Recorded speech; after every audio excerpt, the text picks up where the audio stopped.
Hello नमस्कार student, मैं हिम्मत सिंह आज की क्लास में आप सबका स्वागत करता हूं। आज हम बात करेंगे जो अपनी प्रश्नमाला 3.3 है उसका आखिरी क्वेश्चन नंबर 12 के बारे में। तो क्वेश्चन नंबर 12 है, इसका आंसर किस प्रकार करेंगे। तो देखो, आपका ध्यान केवल यहाँ पे बोर्ड पे होना चाहिए और मैं इसको एक स्टेप बाय स्टेप तरीके से किस प्रकार हम इस क्वेश्चन का हल करेंगे वो मैं आपको समझाऊंगा। ठीक है, आपको क्या बोला है कि आपको आकृति, नीचे जो आकृति दी हुई है उसमें P और S का मान ज्ञात करना है। किसका मान ज्ञात करना है? एक तो P का मान ज्ञात करना है और एक कौन से कोण का मान ज्ञात करना है?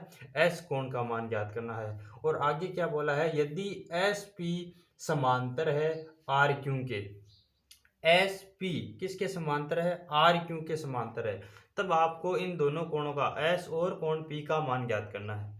तो ये तो था अपना क्वेश्चन। तो इस क्वेश्चन को किस प्रकार सरल करेंगे वो देखो।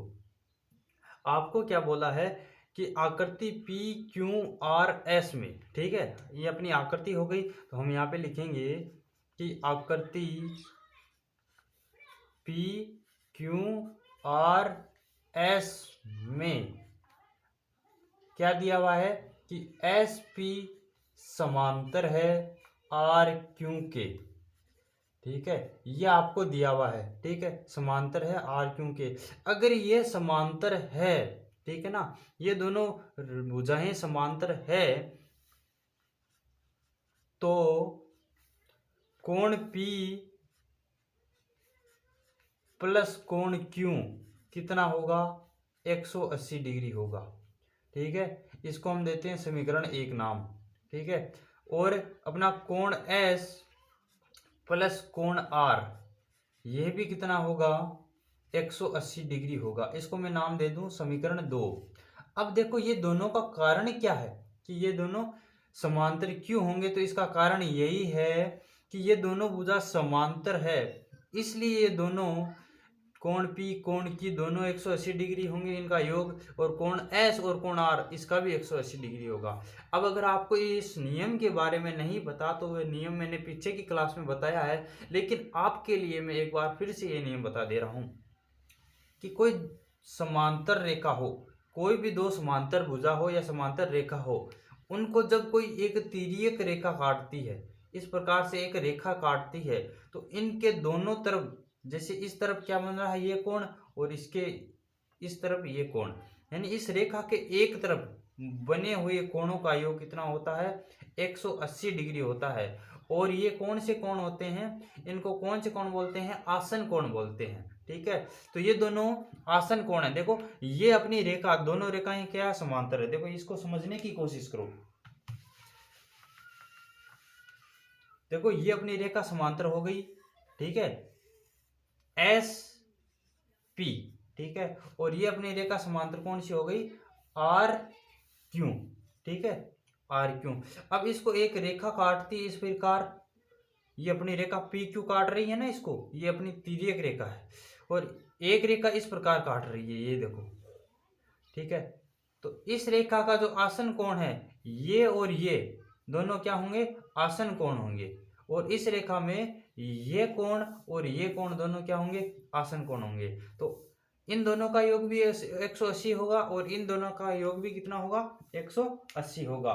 जब समांतर रेखाओं को कोई तिर्यक रेखा काटे तो उसके एक तरफ, यानी उसके आसन कोणों का योग कितना होता है? 180 डिग्री होता है। इस बात का आपको ध्यान रखना है। तो आपको पता चल गया कि कोण P और कोण Q का मान कितना होगा? 180। कोण S और कोण R का मान कितना होगा? 180। तो अब देखो, हम क्या लिखेंगे समीकरण 1 से। समीकरण 1 से जो अपना समीकरण 1 है, इससे देखो, कोण P प्लस कोण Q कितना दे रखा है? 180 डिग्री। तो यहाँ पे कोण Q अपने पास प्रश्न में कितना हुआ है? 130। तो कोण P प्लस 130 डिग्री बराबर 180। तो कोण P अपना कितना आ जाएगा? 180 माइनस 130। ये प्लस का 130 है, इधर जाने पर माइनस का 130। तो कोण P बराबर कितना आ जाएगा? 180 में से माइनस करेंगे 130 तो कितना बचेगा? 50 डिग्री। ठीक है, तो कोण P अपना कितना आ गया? 50 डिग्री। अब निकालेंगे हम कोण S। तो अब लिखेंगे हम अपना समीकरण 2 से। समीकरण 2 से समीकरण 2 क्या है, कोण एस प्लस कोण आर बराबर कितना होगा 180। ये अपना समीकरण 2 है। तो कोण एस तो हमको निकालना है और कोण आर, देखो इस प्रकार का चिन्ह जब आपको किसी आकृति में मिले तो इसका मतलब होता है वो कौन सा एंगल है, 90 डिग्री की आकृति है। तो कोण आर का मान कितना हो गया 90 बराबर 180। ये 90 इधर प्लस का है बराबर के इधर जाने पर माइनस का, तो 180 माइनस 90, 180 में से 90 घटाएंगे तो कोण एस अपने पास कितना आ जाएगा 90 डिग्री। ठीक है, कोण एस अपने पास कितना आ गया दोस्त 90 डिग्री आ गया। कितना आ गया, कोण एस कितना आ गया 90 डिग्री आ गया। अब क्या बोला है इस प्रश्न में, आगे और कुछ बोला हुआ है जो मैंने लिखा नहीं है प्रश्न में, कि आपको कोण पी ज्ञात करने का कोई और तरीका बता सकते हो इसके अलावा। तो हम बता सकते हैं, अगर आपको ये कोण पता चल गया, ये अपना 90 डिग्री है, ये भी पता चल गया और कोण एस भी पता चल गया 90 डिग्री है, तो दूसरा तरीका कोण पी को ज्ञात करने का दूसरा तरीका, ठीक है, क्या होगा, चतुर्भुज के चारों कोणों का योग कितना होता है 360 होता है। तो हम लगेंगे कोण एस प्लस कोण आर प्लस कोण क्यू प्लस कोण पी बराबर कितना होगा 360 डिग्री। तो कोण एस कितना होगा 90 प्लस ये कोण आर कितना हो गया अपना 90 प्लस कोण क्यू कितना हो गया 130 प्लस कोण पी बराबर 360। अब इसको सोल्व करके हम करेंगे तो अपने पास कोण पी का मान कितना आ जाएगा 50 डिग्री। तो इस प्रकार जो अपना क्वेश्चन नंबर 12 है वो क्या हो गया, समाप्त हो गया। कल मिलेंगे अपनी प्रश्नमाला 3.4 के साथ।